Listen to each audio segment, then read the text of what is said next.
Now I'm going to bring up Kat from Detroit. What is up, girl? How you Hey, doing? good. How's it going? Chilling, talking to my UK friends. Yes, feel very cultured. I love it. I love it. So you're in Detroit, right? Yes. Okay. Now, obviously, I've already explained to these people what lies the church sold us. So, what is the thing that you felt sold on that ended up being more ideology than theology?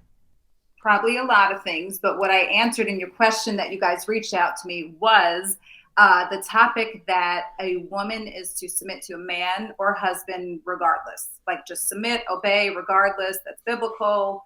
And I don't believe that anymore. Okay. Okay. So, this one is highly contentious because the trigger is the word submit.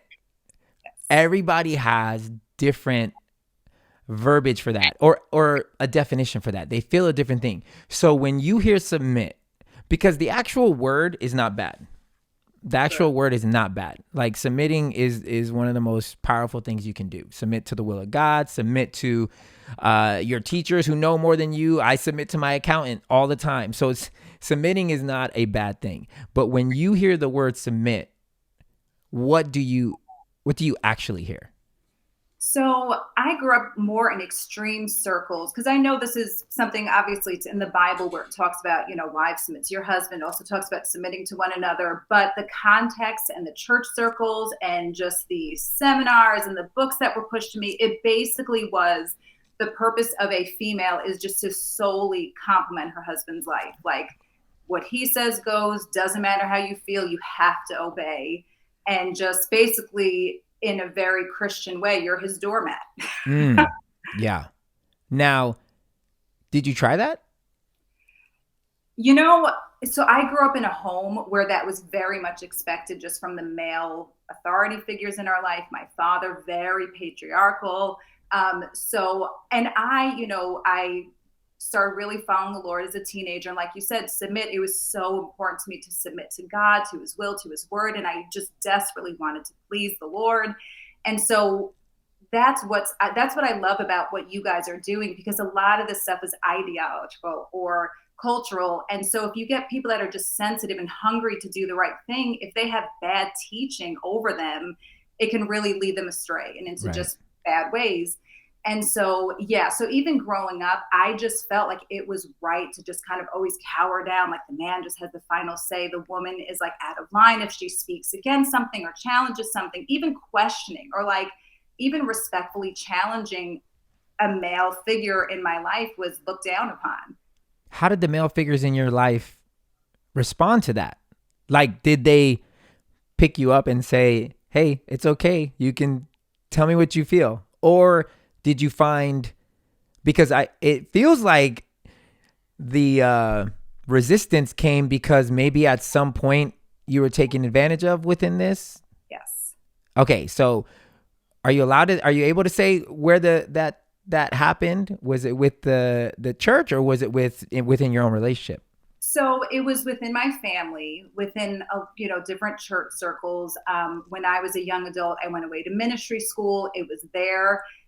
You know how it is, kind of when you are raised in a vein of Christianity, you kind of just follow with it. Sure. So the Bible school that kind of had that same mentality. I actually lived in Thailand with missionaries. That was their mentality, and it's like I was a single woman raising my own money, moving to Thailand to work as a team, but like God forbid I ever tried to do a decision or like make a life choice by myself. Like the men on the team would like correct me, like you're in disobedience. It was extreme.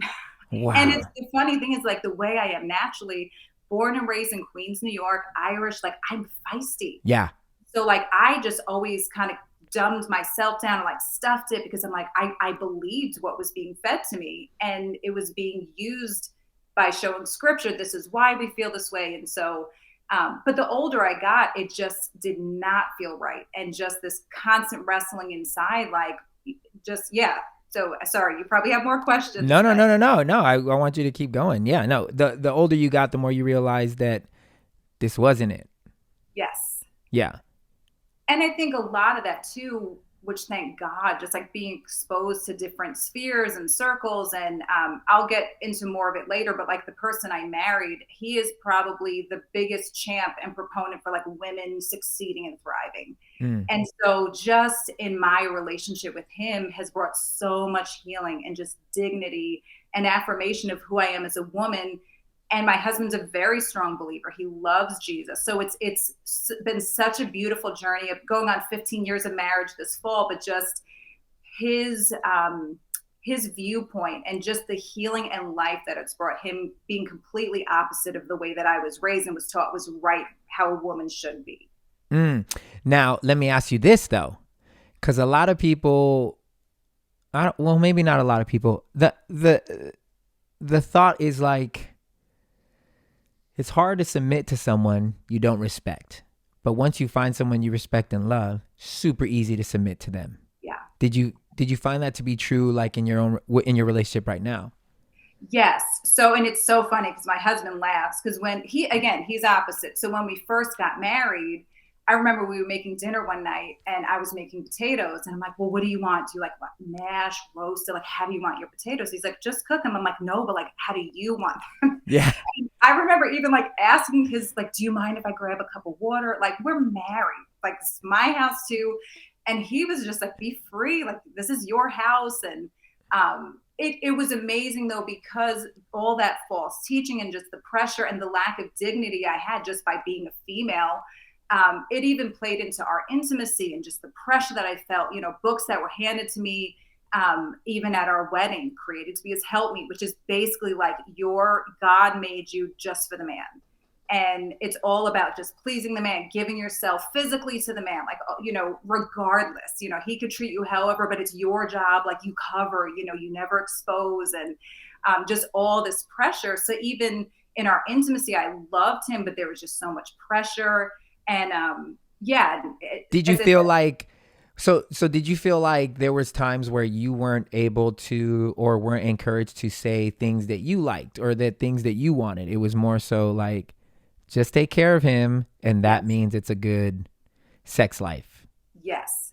And he was never like that, but I threw myself, into different things, and just again out of pressure, like, this is who I'm supposed to be. And I think I've even heard you guys reference it before on your podcast, like it's a woman's job to satisfy her man so he won't struggle. And again, like taking away the dignity just of being a woman to like be subservient to your husband. And and just the pressure that came with that just took away joy, and something that's supposed to bring so much joy, life, and connection. It was more of a struggle because of the pressure that I was bringing into it. Right. So what I'm hearing is, or I think what the truth can be when it comes to submission is, submission in and of itself is a beautiful thing. Yes. Like, it is incredibly beautiful when you can find a situation that you feel safe enough to relinquish your wants as the top priority and actually consider somebody else's, because within a healthy dynamic, that person will then consider yours.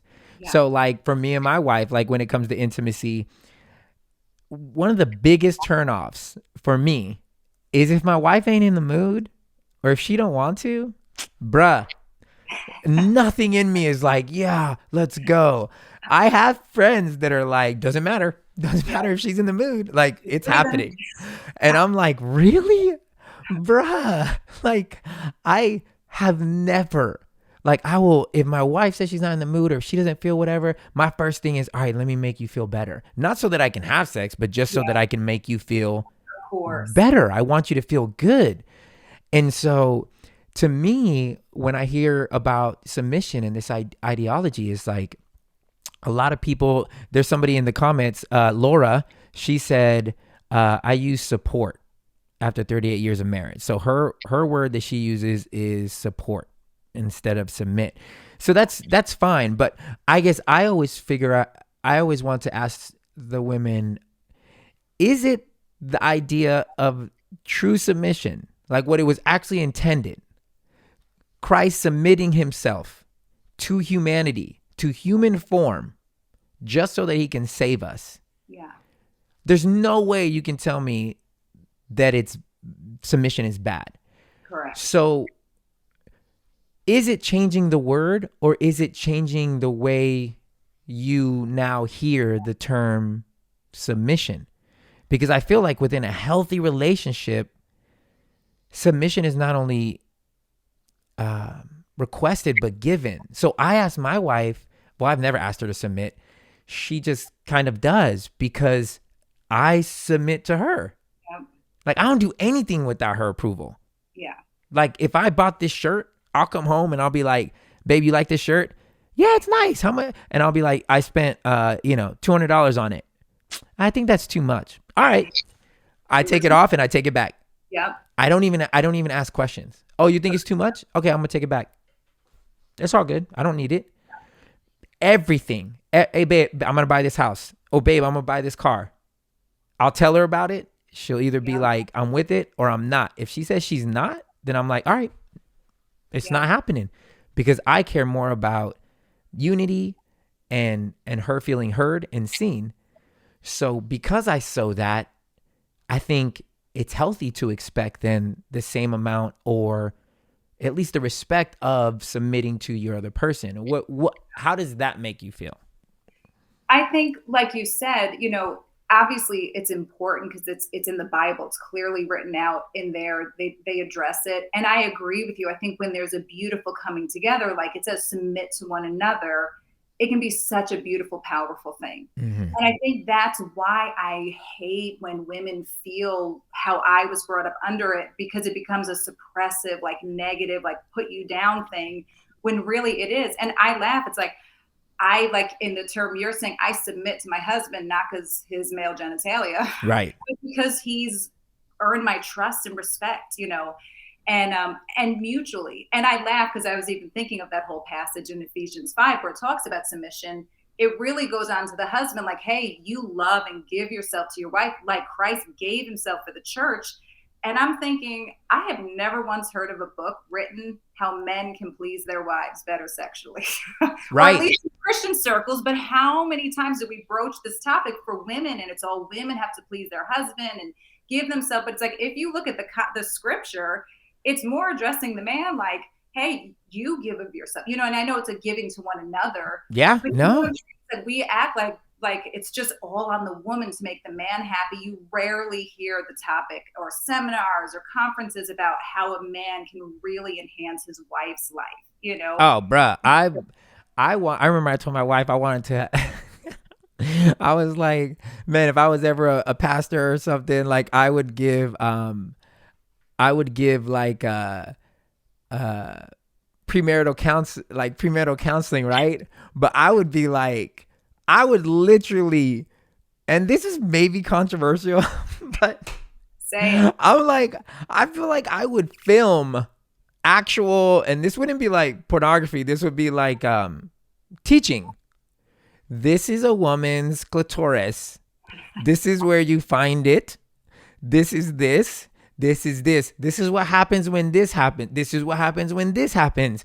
Like, in a very like, yo, women, it's okay. Because I've had friends that were like so scared of, like, they were holiness, that if the guy wanted a blowjob or wanted some kind of whatever, they felt like they were the nastiest person in the world. Yeah. They just felt dirty. And I'm like, I don't know if we prepare each other to go into this Christian idea of sex in either side, but I would literally want to do a teaching video on like, this is how you learn. Like, and don't be afraid to like ask stuff or require stuff. Like, if you're like, hey man, this is what I like. This is what works for me. I'm that kind of lover where I'm like, just tell me what you like. Don't let me freaking flail and try to figure it out. Like, missing the mark so many times. Like, I have no ego. Tell me what you like, exactly how you like it, and then I'll get creative with it. But I want to know. Like, and that might be so, like, I know, you're talking about it, maybe you're tongue in cheek a little, but like, if you think about it, in the church world, we've heard voices like Mark Driscoll that marital sex to him is a woman needs to make herself available to her husband. And I even looked it up because I don't want to misquote, like basically saying if she loves God, she'll just be ready to give you a blowjob whenever she wants. And so when that's the type of voices that women hear in the church and like books all about, like basically it's just to feed his desires. And, you know, it kind of takes away your dignity a little bit or a lot. So it's like, to me, sex is very prevalent in the Bible. It's very much a part of who we are as human beings. And so, yeah, I mean, go ahead and make that video. I've always wanted to. I thought it would be so dope. Even though I've never, like in Christian circles, every single person was like, that's a bad idea, bro. But I'm like, well, for you. But then again, like a lot of these people don't see the fallout of the bad theology concerning sex and concerning the marriage and everything that you're talking about. Yeah. Because I've seen a lot of women go through that, and I've seen a lot of men be propped up when they don't have the character to uphold what the Bible's talking about. Their character is not one in which a woman would feel like, yeah, I totally like my man deserves submission. He deserves me to submit because he's freaking awesome. Yes. And I want to go where he's going. I want to follow his lead. Like the dude is dope. Like that's how you should feel. But if you're dating or married to a piece of shit, then it's like, yeah, you're not going to want to follow his lead. You're probably not, because maybe his lead has brought y'all to a bunch of ruin a lot of times. Absolutely. And now you don't have that trust. And another thing too, and I'm sure you've heard or like seen this, because it sounds like just from anything I've heard from you guys, we probably had a lot of similarities in our church upbringing. A lot of good, but a lot definitely had to filter through and sit down. But yeah, like even, you know, we see all these major leaders in the church world, men that have like scandals and like affairs and abusing women. And it's like the wives had to have had somewhat of an idea, but even the fact that they're not empowered to speak up about it. And I remember we knew a couple that the husband was having a really difficult battle with pornography and really struggling. And the wife went to their mentors just to say, hey, can we meet with you? My husband's really struggling with this. And the mentors totally rebuked her for exposing her husband. Wow. Yes. That's not good. So I think like that vein of thinking, same with like the unhealthy verbiage of submission, I think has just been a huge floodgate opening for like even abuse in the church that we've seen, because the woman feels powerless. And we were at staff at a church. My husband was on staff at a church once, and a leader before we were there was at the church 20 plus years. And for those 20 plus years, he had a mistress on the side that his wife knew about, but through scripture convinced her it was okay because he was the head and he knew what was best. Right. And so that's, I think, you know, what just breaks my heart. And like, I'm just passionate for like, in a good way. Because you can then go the opposite way, like you're saying, where it's like, no, I want a good relationship with my husband. I want a good relationship with the male figures in my life. Some of them I've had to create major boundaries with because I was raised under this. And it's not always respected that I feel differently. So there's healthy boundaries. I've had to work through that.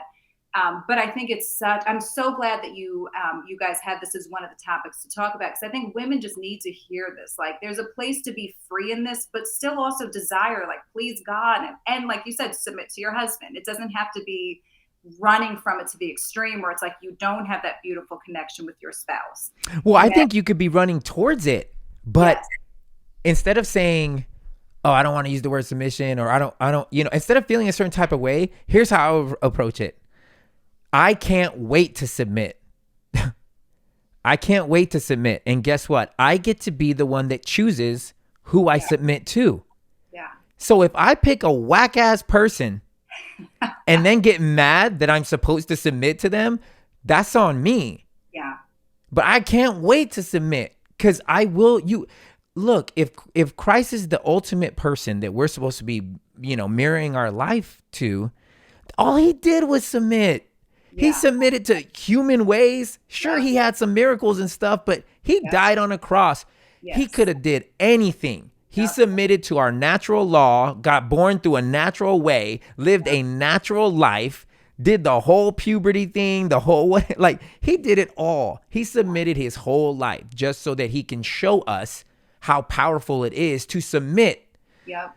But if we allow the church's ideology of submission to then taint what real biblical submission is, then I think what we're doing is really doing ourselves a disservice. Even if you want to change the word don't change the word. The word is beautiful. The true intent is beautiful. It's just, you do it the right way. Ignore the wrong way. Like, ignore what people are trying to tell you it is. I look forward to submitting, and I get to choose the person that I'm going to submit to. So let me choose wisely. I think that's so good. And, even talking about Jesus, and yes, like he being fully God submitted himself, but then like the people he didn't submit to but came against and like powered up on were the crazy church leaders. It was those who gave false witness about things. It was, just like he said, using the word to put unnecessary weights on people that God never did. And so I'm 41 now, so I'm old. But girl, I'm 42. What's wrong with you? Okay, so we're old. But it's been good because as you walk with God, like he leads you through. Because of course, when I think all of this started hitting me, there was some resentment towards the people that put this on me. It was a whole bunch of people, especially like my dad, who I love, but just ways that like my dignity as a woman was taken away just by like the heavy handing. The older I get, I'm like, that in his mind was what he thought was right. He wasn't trying to harm me. So kind of getting to a place where it's like, I can see and recognize those people. And when necessary, put up a healthy boundary. Cause I think we can over boundary. Like I think boundary is kind of a happy word where it's like, well, you're missing out if you put up too many boundaries, Yeah. And there's seasons I've had to like really put the brakes on with certain people if they're not respecting certain things. But like you said, I do think, we as followers of Jesus, we want to model him, and he lived a life of submission, except to the toxicity that was making people feel the oppression like we felt through false teaching or ideology and just misinterpreting scripture through different cultural lenses or whatever it is. And so I do love that about Jesus. Like he fully submitted, but then when it was something that was like toxic and abusive to his creation, he totally stood up and was like rude to them. Yeah. I mean, and it's okay. I think, at the end of the day, and this, I've heard psychologists say this, like, no one can make you do anything. My own therapist told me this. She's like, everything you do is your decision. So at the end of the day, you have to take responsibility for everything in your life. Everything. And that was hard for me to hear because at that point, there was people doing me dirty. Yeah. And I was like, no, this person is trying to hurt me. They're actively trying to hurt me. Yes. Now take away that pain, take away that anger. How did they enter your life? Oh, I brought them in. Take responsibility. Yeah, that's really good. It doesn't matter what it is. And I think that little mnemonic device God allowed me to use to not have church hurt. Mm-hmm. I don't have any church hurt because I'm like, I see things for what it is. None of these people are trying to do anything to me. Yeah. Everything that they're doing is to themselves. Now it's projecting onto me, but it's up to me whether I accept it or not. I either get into this word and learn it myself, or I'll get taken advantage of. It's the same thing if you buy a car without reading the fine print. Mm-hmm. At the end of the day, you can't be like car dealer. And I've done this. Mm-hmm. Car dealership gave me a car. At the last page, it says, hey, guess what? Your shocks are leaking. Dude didn't tell me. I got the car back, took it to the shop. Shocks are leaking. I call him pissed. Yo, you didn't tell me. He gave me some lame excuse. I had to look at myself and be like, this is on you, bruh. Mm-hmm. It was there. Yeah. It was on the last page. You didn't read it. You can't be mad at people. You cannot be mad at people because they knew a book more than you did and got you to do what they needed you to do for them. Yeah. So that's how I look at all biblical teaching. Cool. You think this? Okay, let me go back and read it. Yeah. What do I think about this? Or am I just going to blindly accept what people throw at me as theology? It's Yeah. never what our relationship with God was intended to be. It was supposed to be this beautiful fight Yeah. between morality and understanding, between not even Christianity, but a relationship with God and a relationship with your human self. Yeah. Understanding that I think Christ was on earth more so to teach us how to be human than show us that he was God. Yeah. There were so many more things that he could do to show us that he could have just walked on air all the time and Yeah. everyone would have believed that he was God. He Yeah. could think of all the things that he could have done Yeah. to show people that he was God. But he didn't do none of that. What did he do? He just showed people how to be human. Yes. So it's a beautiful, beautiful thing if you can see Christ for what it is and understand the beauty in his submission, the beauty in our humanity, not the need to change the word or the idea of it, but change the way we allow people to imprint on us, their way of being. And I like community. I like the community of Christianity, but I don't like when people phone it in and just live out other people's Christianity.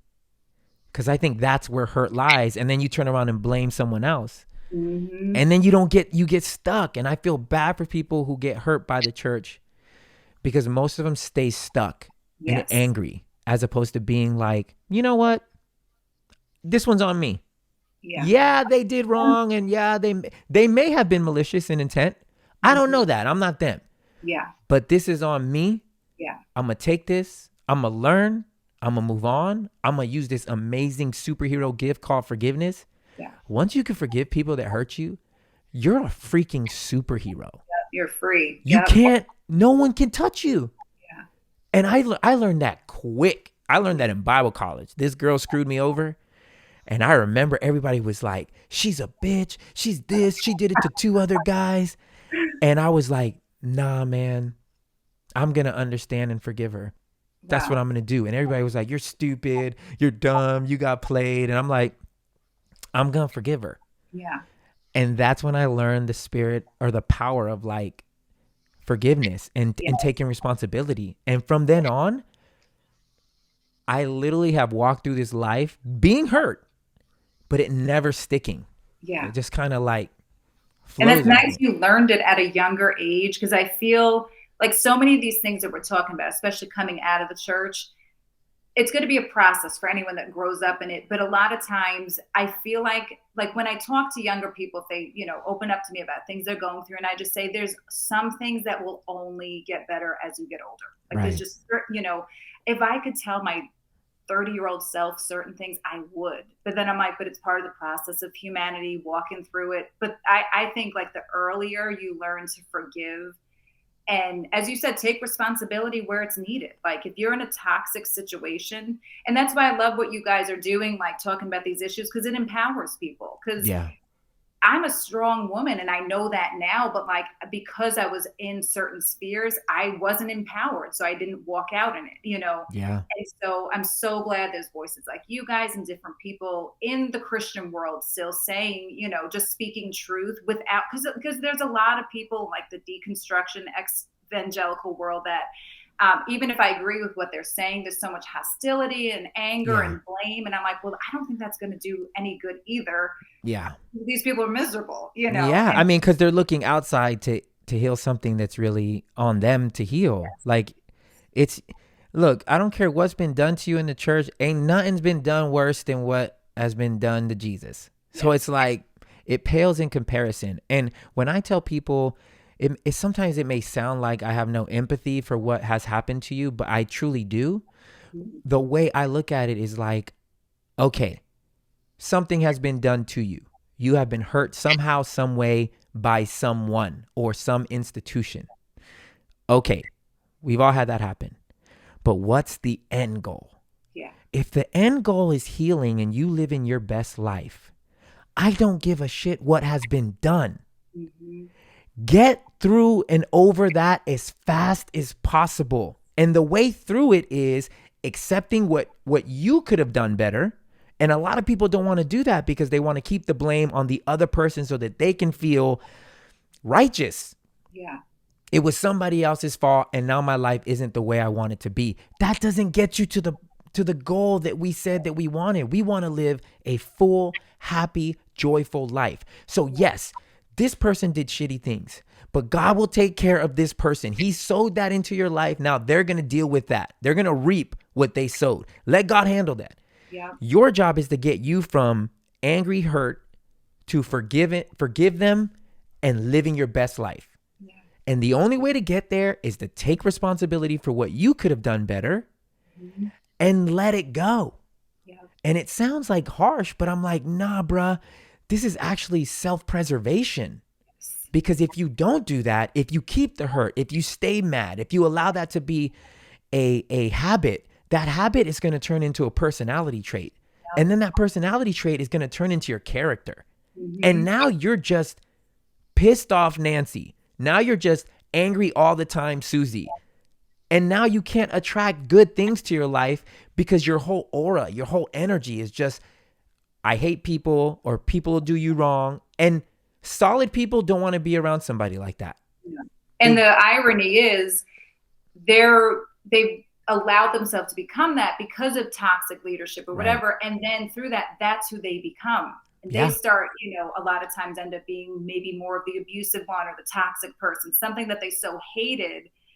You're right. If they don't deal with it, that's who they become, It always is. That's why that saying, hurt people, because you've lived in it for so long that it's now you don't see the distinction between this happened to me and now this is me. And again, this is not justifying the abuser. For sure. But this is saying at this point in your life, screw that person or that place. This is survival now. Yeah. This is you and God and whoever else is in your life. If you live in this mode, all you're doing is bringing this person's power and what they did to you has now muted your life to this point where you're not even living. Yeah. You're just existing. So sad. Yes. And it's so like, sad. ooh, why do that to yourself? I look at every situation that I got out of and I give people a way out. When I got out of my group, the husband that try to literally end my career. And I don't say that as just talking. I mean, he was on Facebook attacking me to the point where my label had to jump in and message my partner that was in the group with me and say, yo, you got to tell your husband to stop. Like he needs to stop. And she's like, I'm sorry. I feel so bad. And this guy's coming at me. And I'm just like, understanding, Jesus. Okay. He's hurt. Yeah. The church did him wrong and he hasn't gotten over it. So now I am the church to him because I was his leader. Yeah. He's just hurt and it's spilling onto me. Oh, yeah. And that's how I viewed it. Fast forward 10 years. Who messages me in my inbox? That same dude. Hey, thanks for sticking by my wife. Wow. Thanks for having her back. Like, you're a real one. Wow. And I'm like, you see? Like, I only prayed for him. I only spoke positive. Like I told my wife, I was like, in this house, we will not speak ill of him. We will pray for him. We will bless him. And I rebuke my wife sometimes when she said negative things. Like I rebuke my wife. Like, don't you dare talk about him like that. Like as if he's my boy. But at the end of the day, I took responsibility because I brought him into my life. I brought all these people into my life. So in the same way, I think if you're listening to this and submission triggers you, the only way through that is not to externalize it. Mm-hmm. The only way through it is to figure out, where did this start? This relationship with this word and this idea, identify that, then separate that from what true submission is, which is power. It is knowing that you can do it on your own and you could probably figure it out, but you want to bring yourself under someone or something greater than yourself so that you can experience what it is like to be in that realm. And that will free you up. Anytime, like my wife and my relationship, it feels so good because I'm like, every decision I make, we're in it together. because Yeah. I ask her, I bring her in, I submit to her wisdom, and she's my partner for a reason. And then vice versa. So there's never this like underlying animosity of like, oh, I can't believe you did this. I never want to be the husband that's like, submit to me. I know I'm the leader of the household. You know what you're saying? You're saying all the pressure's on me. Yeah. If I make a mistake, you are allowed to shit on me. You're allowed to keep track. Sir, I think you need to hear from God again because your last 3 submissions have messed us up. So either you're not hearing from God or God is really horrible at decision making. One of these things aren't true. So I mean, again, I think it's a beautiful freedom when it Yeah. comes to submitting the correct way. Yes. So I couldn't agree more. 15 years you've been married. Going on. So That's 3 kids. My oldest daughter looks like you. She's got an afro, little adopted little girl out of Detroit. And Oh, I was about to say you got a mixed baby? I do. Wait, But but not by my husband. is your husband African American? He's not. He is like Scandinavian looking white. And I always wanted a mixed baby. And we and we ended up doing foster care in Detroit, and this sweet little baby, we ended up being able to adopt her. Of course, when she was a couple months old, I get pregnant, and then I have a 5-year-old. So, but yeah, my That's daughter and you, she looks like she could be your daughter. that's so dope. I know I've always wanted a mixed baby too. I guess I'm gonna have one because Ange is Mexican, but I always laugh because me and Ange always laugh about our story because I was in a white girl phase for like 10 years. Like just I'm gonna marry a white girl. We're gonna have mixed, we'll have mixed babies. It would be awesome. And then I gave it a Mexican. It's so funny. We Nope. laugh all the time, but I Why love we it. said, oh, I'm gonna do tall, dark, handsome. My husband's like my height, gorgeous, but like the lightest blue eyes, blonde. I love him. He does it for me. But I was like, yeah, same. I love it. I'm like, what I want, it didn't work out. I always got what I want, but it didn't work out. So I'm Yeah, really glad I got what I need. And I'm yeah, glad you got what you need. same. I'm super humbled that you share time and spend time with the Knights fam. Thank you so much Oh, for, thank you. Such an honor. I love your wife, like huge fan. oh, So I'm so glad. and shout out to my sister Rachel, Nissa, my husband Nate, if they're listening still. So I love it. I love it. Gigi Marie says, oh, that was so good. Nissa is your girl. Renta Nissa. she is my girl, I Renton Nissa. love her. She was like, preach. I love it. Well, thank you so much. I appreciate you. Thank And you. like we always like to say, we pray you find a seat at the table. But if you Yes. don't, you're always welcome at ours. Love Cheers.